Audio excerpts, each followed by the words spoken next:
નમસ્કાર મિત્રો, જાદવ જોગનું આપનું સ્વાગત છે. અત્યારે હવે આપણે રાજસ્થાન હાઈકોર્ટનું ફોર્મ ઓનલાઈન તમારે કઈ રીતે ભરવું એના વિશે હું તમને માહિતી આપીશ. એ તમારે ગૂગલમાં આ પ્રમાણે તમારી વેબસાઇટ અહીંયા લખવાની રહેશે અને લખ્યા પછી તમારે અહીંયા સર્ચ કરવાનું રહેશે. અહીંયા એટલે તમે આટલું સર્ચ કરાવશો તો તમારી વેબસાઇટ અહીંયા ઓપન થઈ જશે. વેબસાઇટ ઓપન થયા પછી તમારે અહીંયા રિક્રુટમેન્ટ ઉપર તમારે અહીંયા ક્લિક કરવાનું રહેશે.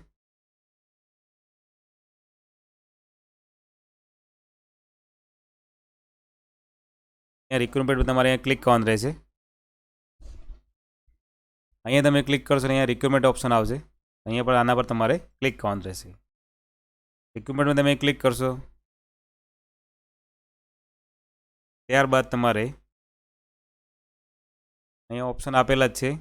અહીંયા લખેલું રિક્રુટમેન્ટ જુનિયર જીએસ અથવા એચઆર જીઆરએસ અથવા ડીએલએસ એ નીચે લિંક આપેલી જ છે. ડિરેક્ટ ડિસ્ટ્રિક્ટ કોર્ટ 2020 તો અહીંયા તમારે આના પર ક્લિક કરવાનું રહેશે. અહીંયા તમે ક્લિક કરશો એટલે અહીંયા તમને જાહેરાત બી અહીંયા તમે પીડીએફ બી આપેલી છે બાજુમાં. અહીંયા તમે જાહેરાત બી અહીંયાથી જોઈ શકશો અને અહીંયા ઓનલાઈન એપ્લિકેશન પોર્ટ.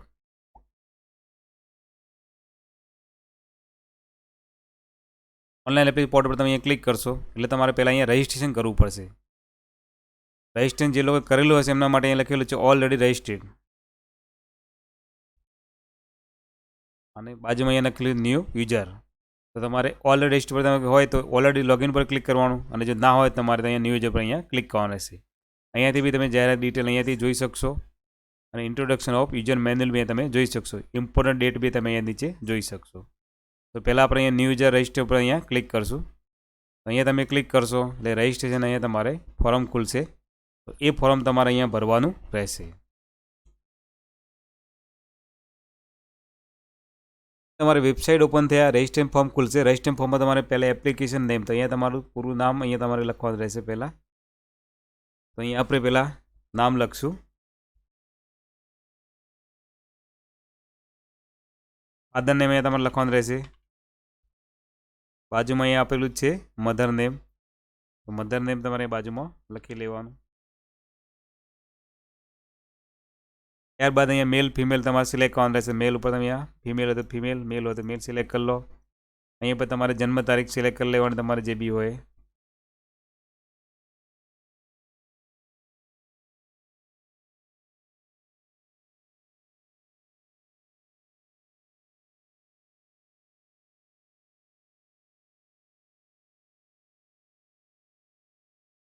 ત્યારબાદ તમારો અહીંયા મોબાઈલ નંબર લખવાનો રહેશે જે તમારે અહીંયા વેરીફાઈ કરાવવું પડશે.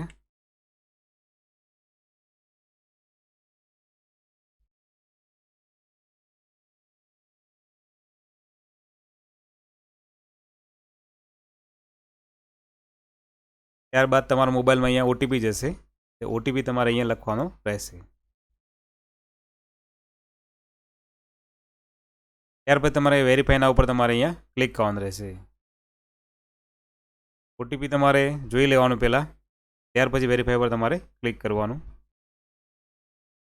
વેરીફાઈ પર તમે ક્લિક કરશો અહીંયા છે ઓટીપી વેરીફાઈ અહીંયા લખીને આવી ગયું છે. આપણે અહીંયા ઓકે આપી દેવાનું. ત્યારબાદ તમારો ઈમેલ આઈડી તમારે અહીંયા લખવાનું રહેશે. ઈમેલ આઈડી લખાઈ ગયા પછી નીચે તમારે યુઝર નેમમાં તમારે 6 આંકડાનું તમારે યુઝર નેમ બનાવવાનું. એનાથી વધારે બી તમે 30 આંકડા સુધી બી તમે 30 અક્ષર સુધી બી તમે અહીંયા બનાવી શકશો.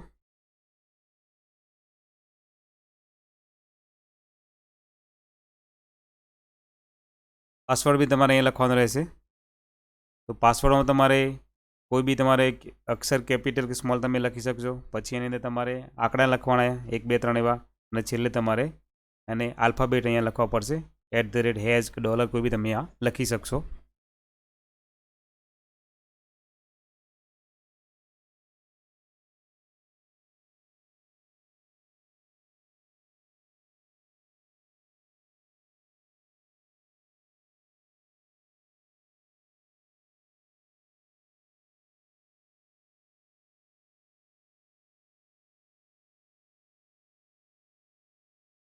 આપણે કેપ્ચા આપેલા છે, કેપ્ચા તમારે અહીંયા લખી દેવાના છે.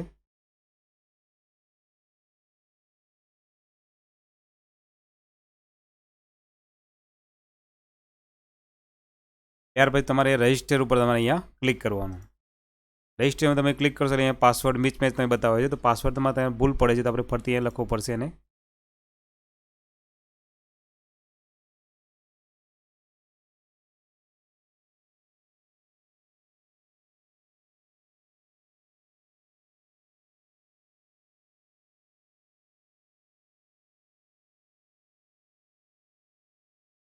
તમે ક્લિક કરશો અહીંયા તમારે ઓકે લખેલું આવશે. ઓકે લખ્યા બાદ તમે આ રજિસ્ટરમાં તમે કોઈ ફેરફાર કરી શકશો નહીં આ ફોર્મની અંદર. અહીંયા હવે આપણે ફોર્મ તમે જોઈ શકશો. અહીં ઓપ્શન બી આપેલા જ છે ને. રજિસ્ટ્રેશન સ્ટેટસ અહીં લખ્યું રજિસ્ટ્રેશન સ્ટેટસ સક્સેસફુલ. પછી એનો સ્ટેટસ હવે આપણે ભરવું પડશે, પેમેન્ટ આપવું, પેમેન્ટ અહીંયા કરવું પડશે, એ બી પેન્ડિંગ છે ત્યારે. અને ફોર્મ છેલ્લે આપણે ફોર્મ અહીંયા ડાઉનલોડ કરી લેવાનું છે. તો આપણે હવે ફોર્મ ભરવાનું ટ્રાય કરશું અહીંયા.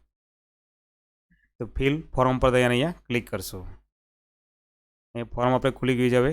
તો પહેલું છે અહીંયા રાજસ્થાન અથવા અધર સ્ટેટ. તો અહીંયા તમારે અધર સ્ટેટ ઉપર તમારે અહીંયા ક્લિક કરવાનું રહેશે. અહીંયા આ રીતે ઓપ્શન આવશે અધર સ્ટેટ. તો અહીંયા તમે ક્લિક કરી લો તો તમારે જનરલ કેટેગરીમાં આવશે. એમાં તમારે કોઈ SC/ST OBC કેટેગરી આવશે નહીં.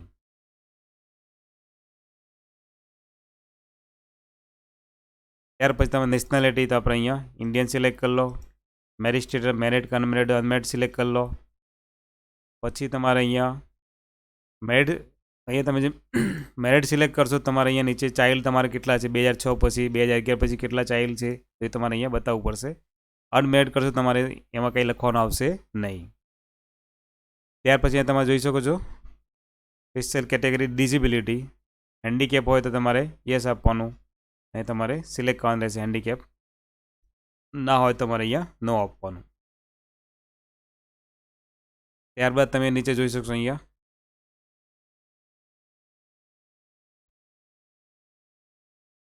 Employ service connection affair the state subsistent in the temporary capacity. અહીંયા તમારે કોઈ બી જગ્યાએ તમે સેવા આપતા હોય તો એના માટે તમારે અહીંયા યસનું આપેલું છે. તો કોઈ જગ્યાએ ગવર્મેન્ટ કરતા કોઈ બી જગ્યાએ તમે સર્વિસમાં ચાલુ હોય તો તમારે યસ ઉપર ક્લિક કરો, ના હોય તો અહીંયા નો કરી દો. નીચે રિઝર્વ ડિફેન્સ અહીંયા આપ્યું છે. તો એના માટે બી તમારે રિઝર્વમાં આવતો હોય તો તમારે યસ કરવાનું, નો આવતા અહીંયા નો આપો. એક્સ સર્વિસમેનમાં હોય તો બી તમારે યસ નો જે હોય એ પ્રમાણે તમે કરી શકો છો. આઉટસ્ટેન્ડિંગ તમે સ્પોર્ટની અંદર કોઈ બી ગમે તે રમતગમતમાં હોય તો એ બી પ્રમાણે તમારે યસનો અહીંયા આપી શકશો. ત્યારબાદ તમારી જન્મ તારીખ આપણે પહેલાં લખેલી છે એ પ્રમાણે આવી ગયેલી છે અહીંયા. હવે અપોઇન્ટમેન્ટ પ્રેફરન્સ ચૂઝ 5 જજ સ્પેસશિપ્સ ઓર્ડર પ્રેફરન્સ, એટલે કે તમારે અહીંયા કઈ જગ્યા પર તમારે અહીંયા પોસ્ટ લેવાની છે. તો આપણે અહીંયા નોન TSP આપણું રહેશે અહીંયા. તો તમારે અહીંયા અલગ અલગ બધા જિલ્લા અહીંયા આપેલા જ છે. તમારે જ્યાં તમારે પોસ્ટ માટે એપ્લાય કરો ત્યાં તમે કરી શકો છો. આપણે અહીંયા ઉદયપુર સિલેક્ટ કરીએ આ પ્રમાણે અલગ અલગ.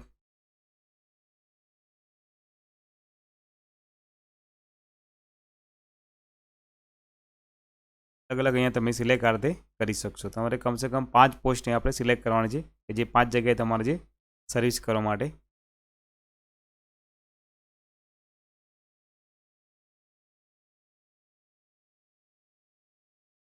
ત્યાર પછી તમારો નીચે તમારો એડ્રેસ લખી દેવાનો તમારે.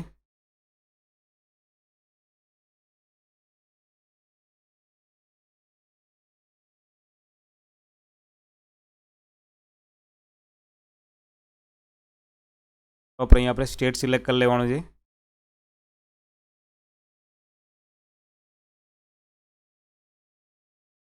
આપણે મોબાઈલ નંબર લખી દેવાનો રહેશે. મોબાઈલ નંબર ઓટોમેટિક ત્યાંથી આવશે જ, આપણે પહેલાંથી વેરીફાઈ કરેલો જ છે. તમારે લખવાનું રહેશે નહીં. ઈમેલ આઈડી બી આપણે ત્યાં રજિસ્ટરમાં પહેલે જ લખેલો છે એટલે ઓટોમેટિક અહીંયા આવી જશે. ત્યાર પછી સેકન્ડરી એટલે કે તમારે 10મા ધોરણનું અહીંયા બોર્ડ લખવાનું રહેશે. પછી એનું પાસિંગ યર તમારે જે આવતું અહીંયા તમારે સિલેક્ટ કરી લેવાનું છે.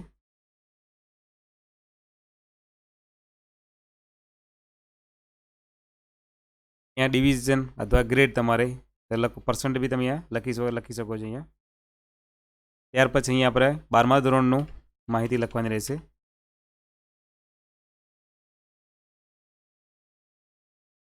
और જે દર્શાવ તમે દર્શાવી શકો છો આની અંદર. પછી છે ગ્રેજ્યુએટ પાસ, તો તમે જ્યાંથી બી જે યુનિવર્સિટી તમે પાસ કરો ત્યાં તમારે અહીંયા લખવાનું રહેશે. એને બી વર્ષ તમારે અહીંયા લખવાનું રહેશે. એની બી ટકાવારી તમે અહીંયા લખી શકશો. ત્યાર પછી અહીંયા લખ્યું છે weather processing basic knowledge computer. તમે કોમ્પ્યુટર નોલેજ ધરાવતા તમારે અહીંયા યસ આપવાનું છે. એમાં કોમ્પ્યુટર નોલેજ ફરજિયાત છે એટલે તમારે યસ અહીંયા આપવું જ પડશે.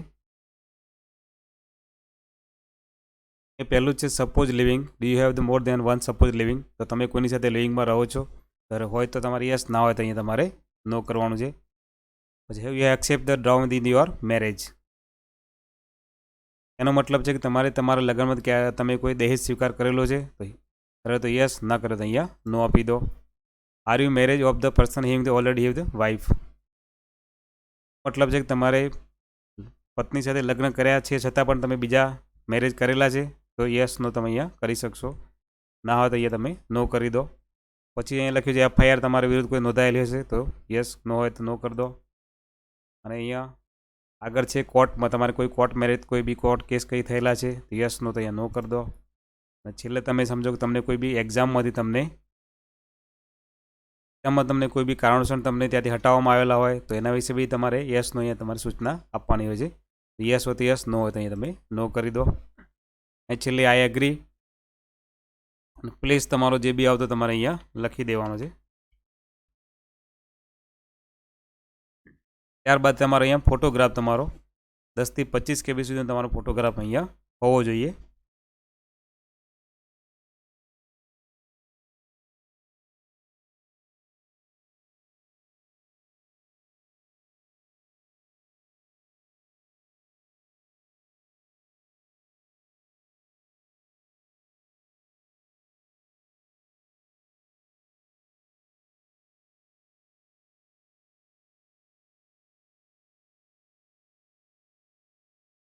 ત્યારબાદ અહીંયા આપણે સહી બી અહીંયા આપેલી છે બાજુમાં સિગ્નેચર, અપલોડ સિગ્નેચર. 10 થી તમારે 25 KB સુધીના સિગ્નેચર અપલોડ કરવાના રહેશે.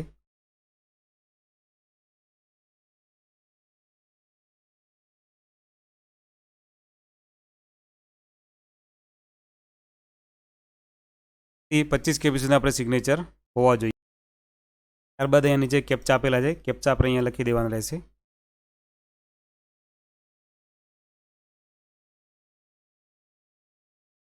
પે મેક એ પેમેન્ટ, તો તમારે આના પર અહીંયા ક્લિક કરવાનું રહેશે.